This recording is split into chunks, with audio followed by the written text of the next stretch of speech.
Dios les bendiga, amados de mi Señor. Qué bueno podernos una vez más reunirnos para recibir este equipamiento. Hoy vamos a tocar un tema importantísimo que se llama la disciplina de Dios. Yo quiero invitarle allí donde usted está a tomar un minuto, menos de un minuto, para presentar este tiempo al Señor. Padre, te pedimos que seas tú delante de cada uno de nosotros, que sea usted hablando a nuestra mente, a nuestro corazón. Llevo todo pensamiento cautivo a la obediencia a Cristo. Señor, declaro cielos abiertos sobre nuestras vidas para recibir todo lo que usted ha dispuesto en el nombre de Jesús. Reprendemos a Satanás y a sus demonios, lo declaramos inoperante y declaramos todo lugar donde estemos oyendo esta palabra, esta impartición, Señor, cubierta por tu presencia, y que la sangre del Cordero de Dios tiene cubierto todo ese lugar y cada persona que está allí en el nombre de Jesús. Amén. Bueno, les decía a mis amados que íbamos a hablar sobre la disciplina de Dios. Cuando hablamos de la disciplina de Dios, ¿cuántos de nosotros no hemos pasado por procesos que decimos, wow, ha sido duro, esto me ha dolido mucho, Señor? Pero vamos a entender lo que es disciplina, lo que es la disciplina del Señor. La Biblia nos enseña de maneras diversas que hay muchas dificultades o problemas que muchas veces nosotros nos toca enfrentar como cristianos. Y son resultado de que Dios decide disciplinarnos para hacernos más fieles a Él. De tanto en tanto puede revelarse en una conversación problemas y dificultades que indican que Dios obra en el creyente de esta manera. Pero también tenemos que tener claro que hay una diferencia entre el castigo por el pecado y la disciplina para el crecimiento espiritual. Hoy vamos a hablar no del castigo por el pecado, vamos a hablar de la disciplina para el crecimiento espiritual. Entonces, la disciplina del Señor es un concepto bíblico, está allí en la palabra del Señor en el libro de Salmo 94, el versículo 12 al 13, dice así: dichoso aquel a quien tú, Señor, corriges, aquel a quien instruyes en tu ley, para que enfrente tranquilo los días de aflicción, mientras al impío se le cava una fosa. Allí lo vemos. O sea, el Señor en medio, cuando nos corrige, Él nos está instruyendo en su palabra. ¿Para qué? Para llevarnos a vivir una vida plena y no estar lleno de aflicción. Otro texto dice ahí en Proverbio 3, versículo 11 al 12, dice: no rechaces, hijo mío, la corrección del Señor, ni te disguste por sus reprensiones, porque el Señor corrige a quien Él ama, como un padre corrige a su hijo favorito. Esa es la versión de Dios habla hoy. Ahí está diciendo, mira, cuando el Señor te esté corrigiendo, disciplina, no te molestes por su corrección, ni lo rechaces, porque simple y llanamente Dios te está tratando como hijo, y como no un hijo más, sino como su hijo preferido. Dios se está deteniendo contigo. Mire lo que dice Billy Graham. Él dice, la Biblia dice que Dios corrige a quien él ama. Si en la vida todo fuera fácil, ¿no nos volveríamos unos debiluchos? Y él redactaba una historia. Dice, cuando el constructor de un barco necesitaba madera para hacer el mástil, no lo buscaba en los valles, sino en la ladera de la montaña, donde los árboles habían sido castigados por los vientos. Él sabía que esos árboles eran los más fuertes de todos. Así nosotros no elegimos las dificultades, pero sí las enfrentamos con valor. Ellas fortalecerán la fibra de la que está hecha nuestra alma. Son procesos que Dios está permitiendo y nos está formando. Y él mismo decía, Dios no nos disciplina para someternos, sino para prepararnos para vivir una vida útil y bendecida. En su sabiduría, Él sabe que una vida sin control es una vida infeliz. Así que pone riendas a nuestras almas desbocadas para que puedan ser dirigidas hacia los caminos de justicia. Límites. Dios pone límites en nuestras vidas para que podamos ser guiados por caminos de justicia. Porque dice la palabra del Señor, dice que como ciudad sin murallas es el hombre que de espíritu libre, pues que hace lo que le parece y ahí no va a disfrutar esa vida plena que Dios ya ha dispuesto para cada uno de nosotros. Entonces, Dios tiene muy buenas razones para disciplinarnos, pero hoy vamos a tocar 6. Y pudiéramos sacar muchas más, pero hoy vamos a tocar 6 que vamos a verlo como las 6 más relevantes. Primero, Él quiere llevarnos al arrepentimiento. Y la palabra del Señor nos dice allí en el libro de 2 Corintios 7:9, dice: ahora me gozo no porque hayáis sido contristados, sino porque fuisteis contristados para arrepentimiento, porque habéis sido contristados según Dios, para que ninguna pérdida padeciese por nuestra parte. ¡Wow! Ahí vemos que lo primero que el Señor quiere llevarnos es arrepentimiento para que no nos perdamos. Más que castigarnos por lo que lo estamos haciendo mal, el Señor quiere que nos arrepintamos, ¿ok? Para que no haya pérdidas en nuestras vidas. La segunda razón por la cual Dios nos disciplina es porque Dios quiere restaurar nuestra comunión. Dios quiere restaurar nuestra comunión y lo vemos allí en el libro de 1 de Juan 1:3. Dice: lo que hemos visto y oído, eso os anunciamos, para que también vosotros tengáis comunión con nosotros. Y nuestra comunión verdadera es con el Padre y con su Hijo. El Señor quiere que tengamos comunión ¿con quién? Con nuestros hermanos, ¿verdad? Pero también ¿con quién? ¿Con quién es nuestra comunión verdadera? Con el Señor. Con el Señor. Nuestra comunión verdadera es con el Señor. Y el Señor quiere que nosotros podamos entender eso. ¿Ok? La tercera razón por la cual el Señor nos disciplina es porque Él desea hacernos más fieles. Y lo dice la palabra del Señor en 1 Corintios 4:2. Dice: ahora bien, se requiere de los administradores que cada uno sea hallado fiel. O sea, no se es fiel porque naciste siendo fiel. Es un valor que se aprende, que se desarrolla y en el cual lo vamos madurando a medida que nos vamos ejercitando en él. Entonces el Señor desea hacernos fiel. La cuarta razón por la cual el Padre nos disciplina es porque Él desea que siempre seamos humildes. Y en la palabra del Señor, en 2 Corintios 12, del 7 al 9, dice: y para que la grandeza de las revelaciones no me exaltase desmedidamente, me fue dado un aguijón en mi carne, un mensajero de Satanás que me abofetee, para que no me enaltezca sobremanera. Respecto a lo cual 3 veces he rogado al Señor que lo quite de mí, y me ha dicho: bástate mi gracia, porque mi poder se perfecciona en la debilidad.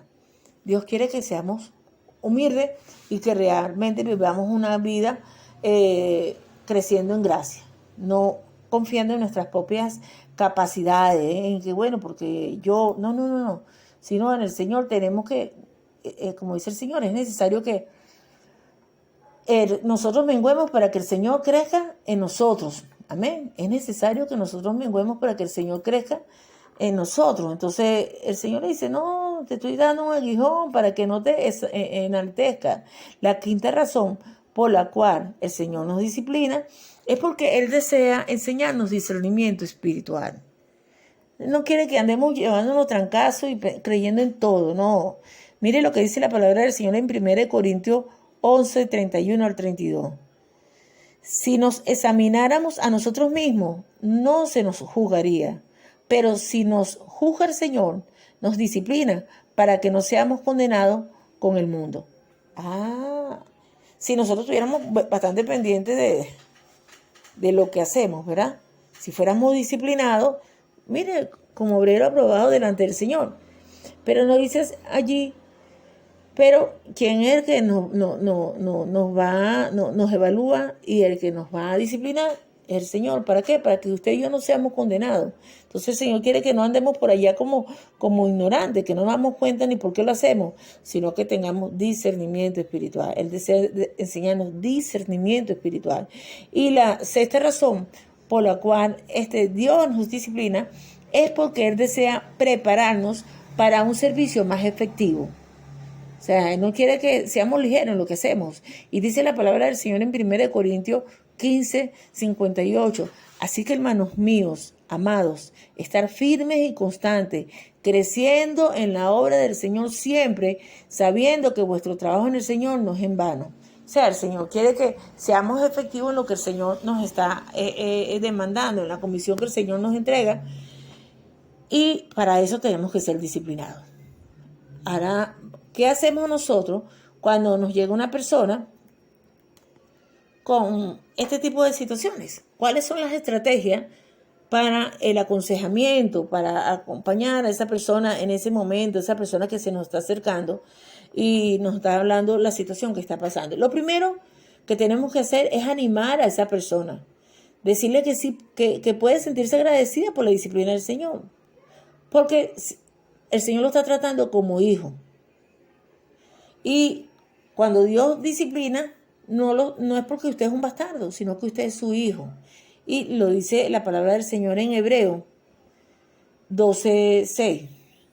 Vemos que cuando una persona es disciplinada, el Señor lo está tratando como hijo porque está confirmando su amor por él o por ella. Y lo dice en Hebreo 12:6. Dice, porque el Señor, el que ama, disciplina.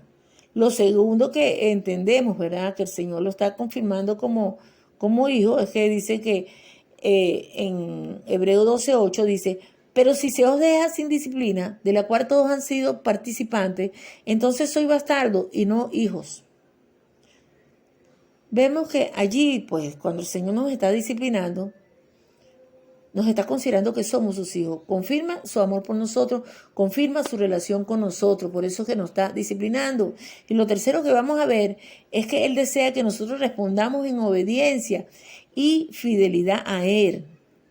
Y nos dice la palabra del Señor en Salmo 119:67. Antes que fuera yo humillado, descarriado andaba, mas ahora guardo tu palabra. ¡Wow! O sea, el Señor quiere que en el momento que somos disciplinados, ¿verdad?, que nosotros respondamos en obediencia. Y lo dice allí, antes que fuera yo humillado, descarriado andaba. O sea, cuando no me había venido el quebrantamiento, yo hacía lo que me da la gana. Pero ahora guardo tu palabra. ¿Por qué? Porque vino un quebrantamiento, vino una disciplina, y yo estoy respondiendo ¿con qué? Con obediencia y con fidelidad. Entonces, eso es lo primero que tenemos que hacerle ver a la persona que es un hijo, y que a través de este proceso de disciplina que está pasando, Dios está confirmando su amor por él, está confirmando su relación con él, y él desea que esa persona responda en obediencia y fidelidad a él. Lo segundo que tenemos que hacer para aconsejar a esta persona es ayudarle a abrir su corazón ante el Señor, como lo hacía el salmista.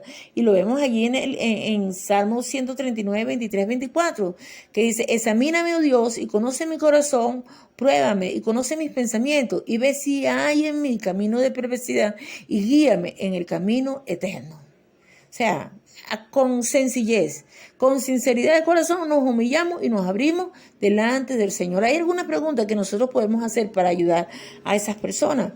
Primero, preguntarle, ¿por qué cree usted que Dios lo está disciplinando? ¿Por qué crees que Dios te está disciplinando? O sea, hacerle esa pregunta a esa persona. Segundo, ¿cree usted que hay alguna desobediencia o pecado en su vida que Dios trata de solucionar? Son preguntas que tenemos que hacer y le va a ayudar a esa persona a revisarse, pues, y a ver hacia cómo es que tiene que ir hacia el Señor, ¿verdad? Y por eso, examíname, Señor, examíname, y ve si hay en mi camino de perversidad. Lo tercero que tenemos que hacer es no minimizar el pecado o la desobediencia que la persona admita. No, hermano, porque ese va a ser el fundamento sobre el cual nosotros vamos a poder llevar a esa persona a que se arrepienta, a que esa persona confiese su situación y vuelva a la comunión. Porque entonces lo que está pasando es resultado de lo que ha hecho que no le agrada al Señor. Y lo cuarto es que tenemos que llevar a esa persona a la sesión sobre restauración de la relación con Dios, como hemos visto anteriormente, y hacerle un especial énfasis en 1 Juan 1:9. Dice que si hemos cometido pecado, abogado tenemos para con el Padre, a Jesucristo el justo, ¿verdad? Y tenemos que ir al Señor, pues tenemos que reconocer nuestra condición delante del Señor, y allí hay que detenerse. Lo quinto que usted debe hacer con esa persona es animarla a iniciar y continuar ese encuentro devocional diario con Dios por medio de la lectura de la palabra y la oración, que debe ser el primer tiempo, no cualquier tiempo, hermano, porque usted llega cansado y cuando va a ver ya está desgastado y ni siquiera recibe lo que el Señor le está diciendo. Entonces es darle el primer tiempo al Señor. Devoción es el primer lugar al Señor, entonces dale el primer tiempo al Señor. Y lo sexto que debe hacer es animar a esa persona a buscar la dirección de Dios y descubrir el propósito de Él para su vida. Después de recibir la disciplina de Dios, puede pasarse a vivir en obediencia y con bendición y tener oportunidad de vivir para Cristo y de servirlo. Hay que animarlo a eso, que la persona pueda entender que Dios está trabajando en su vida y el Señor quiere llevarlo a vivir una vida plena. O sea, dice la palabra del Señor en el mismo libro de Hebreos 12, dice que a la verdad ninguna disciplina cuando se recibe es razón de gozo, más da fruto apacible de justicia. Al momento que la estás atravesando duele, pero los resultados son una gran bendición. Dice, fruto apacible de justicia. Y lo séptimo que tenemos que hacer es recomendarle que busque una buena iglesia donde haya comunión según los principios bíblicos. ¿Por qué? Porque la palabra nos alimenta, nos fortalece, el pastor nos ayuda y nuestros amigos cristianos ayudan a fortalecernos. Y lo octavo que tenemos que hacer con esta persona que está atravesando esto es orar por la completa restauración y renovación de la persona. O sea, orar por él y a través de esa oración Dios va a obrar. Usted va a orar creyéndole al Señor. Tenemos diferentes, unos cuantos pasajes bíblicos que son importantes tenerlos presentes en este tiempo y conocerlo, pues. Dice ya leímos en Salmo 94, 12 al 13, leímos Proverbio 3, del 11 al 12, pero tenemos también en 1 Corintios 9, 27. Dice, más bien golpeo mi cuerpo y lo domino, no sea que después de haber predicado a otro, yo mismo quede descalificado. O sea, el Señor quiere que no andemos por allí llevándonos las cosas por delante, como venga viendo, va sucediendo. No, hermano, el Señor quiere bendecir nuestras vidas. Razones por las cuales Dios nos disciplina, Él quiere llevarnos al arrepentimiento, Él quiere restaurar nuestra comunión, Él desea hacernos más fieles, Él desea que siempre seamos humildes, que Él desea enseñarnos el discernimiento espiritual y desea prepararnos para un servicio más efectivo, porque todo el proceso que el Señor lo hace en nuestra vida es para que seamos un instrumento de bendición para otros. Y tenemos que tener claro que no es lo mismo disciplina que castigo. Una cosa es cuando somos castigados por el pecado y el otro es cuando somos disciplinados para el crecimiento espiritual. Que el Señor añada bendición a esta palabra y que usted pueda apropiarse de esto para su vida y poder dar de gracia de lo que de gracia ha recibido. Dios les bendiga, Dios les guarde.